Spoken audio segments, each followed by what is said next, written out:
Hi friends, welcome to my channel.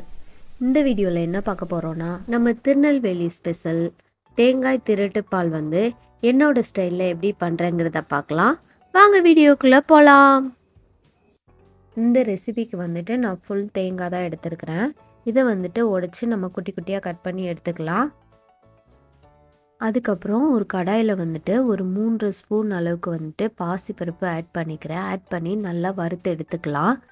இது நான் ஒரு தேங்காய் ஃபுல்லாக எடுத்துருக்கிறதுனால 3 ஸ்பூன் எடுத்துக்கிறேன்.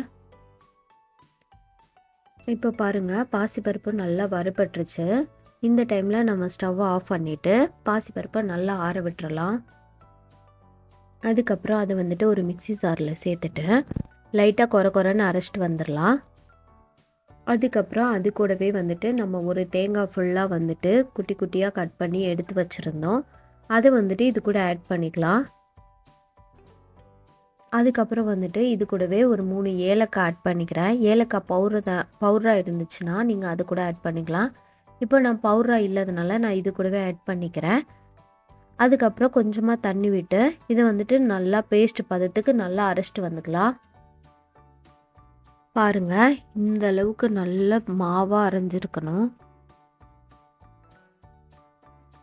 அவ்வளோதான், நம்ம ஸ்வீட் செய்ய ஸ்டார்ட் பண்ணிடலாம். ஒரு கடாயில் ஒரு 2 ஸ்பூன் அளவுக்கு நெய் விட்டு மெல்ட் ஆனதும் நம்ம அரைச்சி வச்சுருக்கிற பேஸ்ட்டை சேர்த்துடலாம். பேஸ்ட்டை சேர்க்கும் போது அடுப்பை சிம்மில் வச்சுக்கோங்க.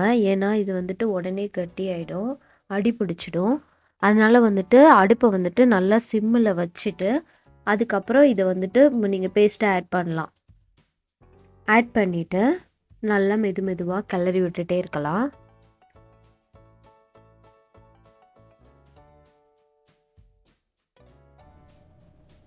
இந்த டைமில் இன்னொரு ஸ்பூன் நெய் ஆட் பண்ணிவிட்டு நல்லா கிளறி விடுங்க. பாருங்கள், கட்டி ஆயிடுச்சு. இந்த டைமில் நான் வெல்லம் ஆட் பண்ண போகிறேன்.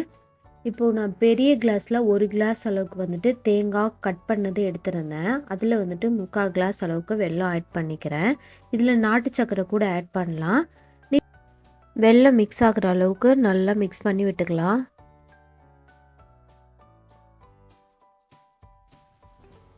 வெல்லம் நல்லா மிக்ஸ் ஆகிடுச்சு. இப்போ இந்த டைமில் நான் இன்னும் ஒரு 2 ஸ்பூன் நெய் ஆட் பண்ணிக்கிறேன். இதையும் நல்லா கிளறி விட்டுடலாம். நெய் நல்லா மிக்ஸ் ஆகிற அளவுக்கு கிளறி விட்டுடலாம். இது கூடவே லாஸ்ட்டாக ஸ்பெஷலாக ஒரு 2 ஐட்டம் ஆட் பண்ணிக்கலாம்.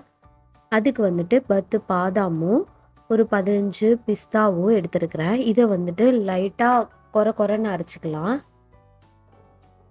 இந்த மாதிரி 1-2 இருக்கிற மாதிரி அரைச்சிக்கோங்க. இதையும் அது கூட ஆட் பண்ணிக்கலாம். இந்த மாதிரி ஆட் பண்ணால் நம்ம சாப்பிடும்போது நடுவில் வரும். இது இன்னும் டேஸ்ட்டாக இருக்கும். அது மட்டும் இல்லாமல் குழந்தைங்களும் சாப்பிட்றாங்க, அவங்களுக்கு கொஞ்சம் ஹெல்த்தியாக கொடுத்த மாதிரியும் இருக்கும். இதையும் நல்லா மிக்ஸ் பண்ணி விட்டுக்கலாம்.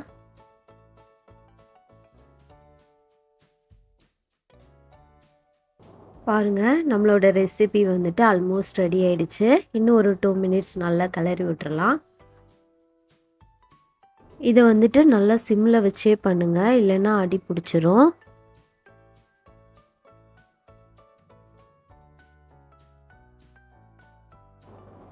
அவ்வளோதான், பாருங்கள், நம்மளோட சூப்பரான திருநெல்வேலியோட ஸ்பெஷல் தேங்காய் திரட்டு பால் ரெடி ஆயிடுச்சு.